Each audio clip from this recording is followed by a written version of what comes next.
Attack जो है वो प्रधानमंत्री नरेंद्र मोदी पर करते हैं, लेकिन असम में कंप्लीट 7 दिन तक उनका फोकस हेमंत बिस्व शर्मा मुख्यमंत्री रहा। आगे के राज्यों में जब आप जाएंगे जहां भाजपा की सरकार है, तो राहुल गांधी के निशाने पे प्रधानमंत्री नहीं वहां के मुख्यमंत्री होंगे। और क्या असम में भ्रष्टाचार ही सबसे बड़ा मुद्दा है जो सीधे हेमंत बिस्व शर्मा को आप लोगों ने अटैक किया? मैं नहीं मानता हूं कि राहुल गांधी जी ने सिर्फ हेमंत बिस्वा शर्मा के खिलाफ अटैक की है। ये सही बात नहीं है। पिछले 7 दिनों से वो नरेंद्र मोदी की नीतियों से, नरेंद्र मोदी जी के नियत के खिलाफ भी बोल रहे हैं। जो पिछले 10 साल का अन्यायकाल है, आर्थिक विषमताएं बढ़ी हैं, सामाजिक ध्रुवीकरण बढ़ा है, राजनीतिक तानाशाही हकीकत बन गई है, इसके खिलाफ भी वो आवाज़ उठाते आ रहे हैं। इसके साथ साथ वो कह रहे हैं कि हम 5 न्याय दे रहे हैं, और सबसे बड़ा अन्याय नरेंद्र मोदी जी ने असम में ये किया है कि यहाँ उन्होंने हेमंत बिस्वा शर्मा जैसे व्यक्ति को मुख्यमंत्री बनाकर बिठा दिया है। तो ऐसा नहीं है कि सिर्फ हेमंत बिस्वा शर्मा एक निशाना थे। हमारा उद्देश्य बीजेपी को हराना है। हमारा विचारधारा का जो जंग हम लड़ रहे हैं, विचारधारा का टक्कर है, वो बीजेपी आरएसएस विचारधारा के खिलाफ। कोई व्यक्तिगत हमारी कोई ये व्यक्तिगत रण नहीं है, ये व्यक्तिगत लड़ाई नहीं है, ये एक विचारधारा की लड़ाई है, वैचारिक लड़ाई है। और हेमंत बिस्वा शर्मा आज उस विचारधारा के प्रतीक हैं जो एक विभाजनकारी विचारधारा है, जो इतिहास को मिटाने में लगा हुआ है, इतिहास को फिर से लिखने में लगा हुआ है, जिसने युवाओं पर, किसानों पर, महिलाओं पर, श्रमिकों पर, समाज के वंचित वर्गों पर अन्याय किया है। तो उसके खिलाफ हम लड़ रहे हैं। तो ऐसा नहीं है कि सिर्फ मुख्यमंत्री ही निशाना है। इसके बाद हम पश्चिम बंगाल जाएंगे, इसके बाद हम बिहार में रहेंगे, इसमें झारखंड में जाएंगे। वहाँ कोई सवाल नहीं उठता है मुख्यमंत्री को निशाना बनाया। पर यहाँ हकीकत ये है कि जब से हेमंत बिस्वा शर्मा मुख्यमंत्री बने हैं, तो भ्रष्टाचार सबसे बड़ा मुद्दे के रूप में उभर कर आया है। सभी लोगों से जो राहुल जी मिले, अलग अलग नागरिक संस्थाओं से मिले, अलग अलग प्रोफेसरों से मिले, सामाजिक कार्यकर्ताओं से मिले, आम जनता से मिले, और उन्होंने कहा हम तंग आ चुके हैं इस भ्रष्टाचार से। इसीलिए उन्होंने जनता की आवाज़ को सुनकर ही भ्रष्टाचार की बात उठाई है। सर मैं जानता हूँ आपका क्या सवाल है सुचंद्र। जो स्टेट आप छोड़ रहे हैं, वहाँ के सीएम ने आपको धमकाया है, 28 केसेस नहीं, कोई स्टेट में आप जा रहे हैं, वहाँ के सीएम आपसे नाराज है कि इनविटेशन नहीं आया है। ममता दीदी ने कहा है कि कांग्रेस के साथ जोट में नहीं रहेंगे, कोई रिश्ता नहीं है। आपने ममता जी का पूरा बयान नहीं पढ़ा।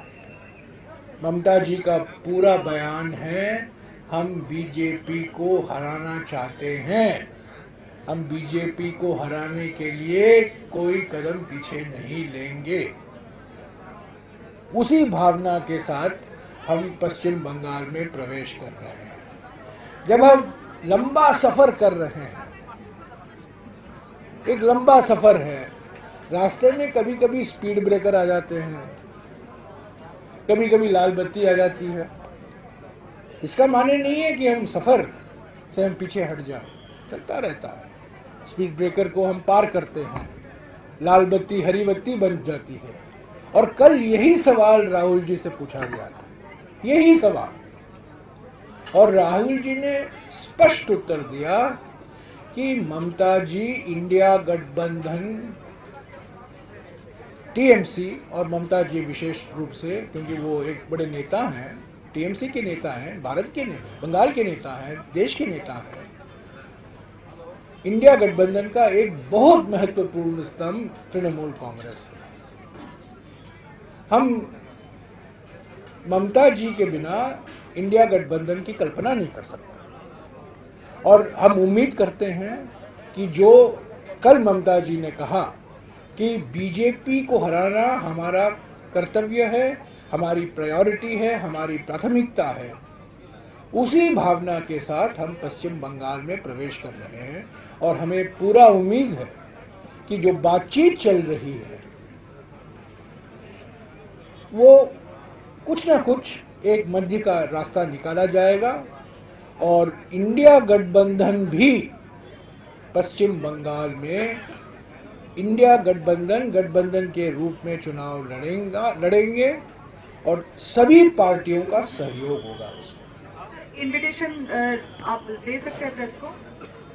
नहीं, मैं नहीं दिया हूँ, मेरे स्तर पर नहीं दिया जाता उन्होंने कहा है। कि कांग्रेस को कोई इनविटेशन नहीं है। कांग्रेस अध्यक्ष जी ने बात की है, राहुल जी ने बात की है, हमारे प्रभारी संगठन ने बात की है।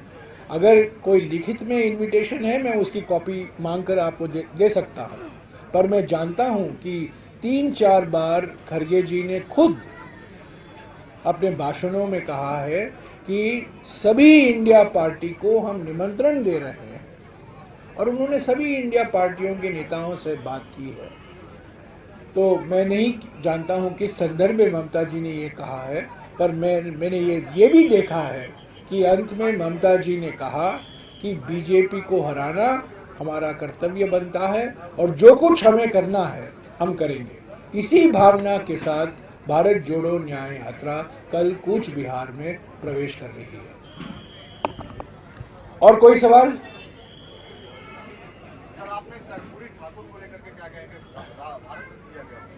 पाखंडी का नमूना है जो इन्होंने कहा है। मरणोपरांत भारत रत्न 1988 में जननायक कर्पूरी ठाकुर जी का देहांत हुआ था और 36 साल बाद इनको भारत रत्न दी जा रही है। मैं समझता हूँ इसका हम भरपूर स्वागत करते हैं। पहले तो मैं कह दूँ, कर्पूरी ठाकुर जी जिनके पुत्र मेरे राज्यसभा में सांसद हैं, रामलाल ठाकुर जी मेरे अच्छे मित्र हैं, मेरे अच्छे दोस्त हैं। बार बार मैं उनसे उनके पिताजी के बारे में बातचीत करते रहता हूँ।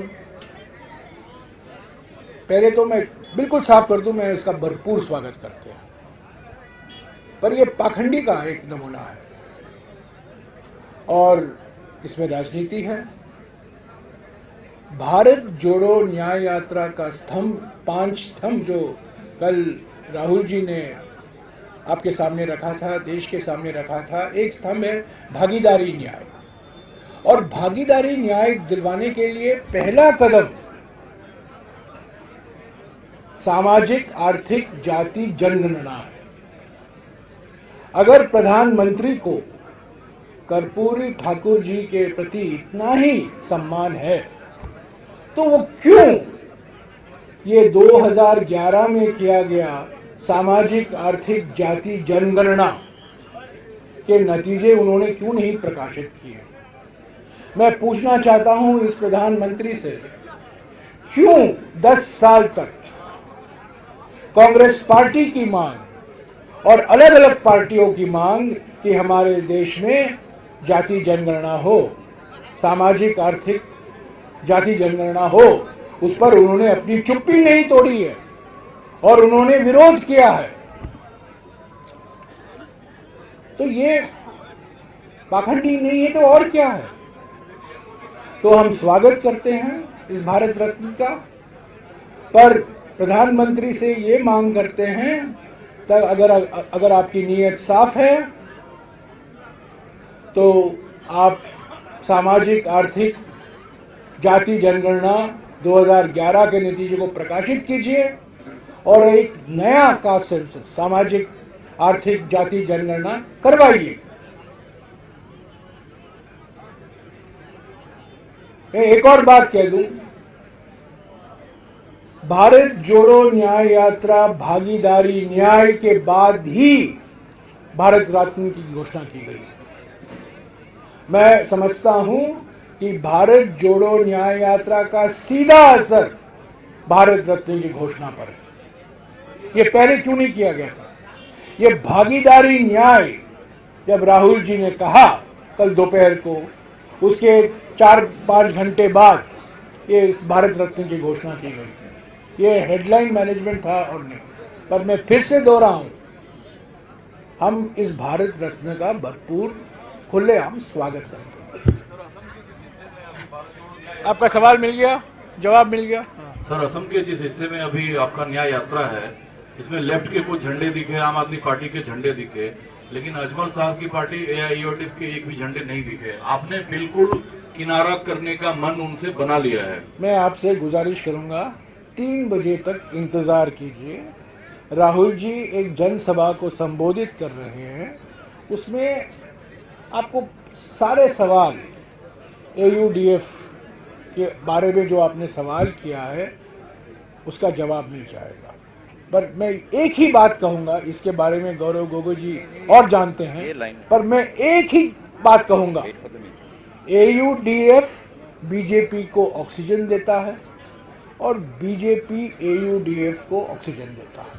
ये दोनों के बीच में एक तालमेल है, एक जुगलबंदी है इन दोनों के बीच में। एक ही सिक्के के 2 चेहरे हैं। हिमंतो बिस्वा शर्मा के कहने पर ही अजमल नाचते हैं। अजमल एक कठपुतली है। Gaurav, you want to add something? Welcome to K-Mall, a premium project by Kaleen Group. K-Mall is in the heart of Kolkata's electronic, garment and lifestyle hub, Khidirpur.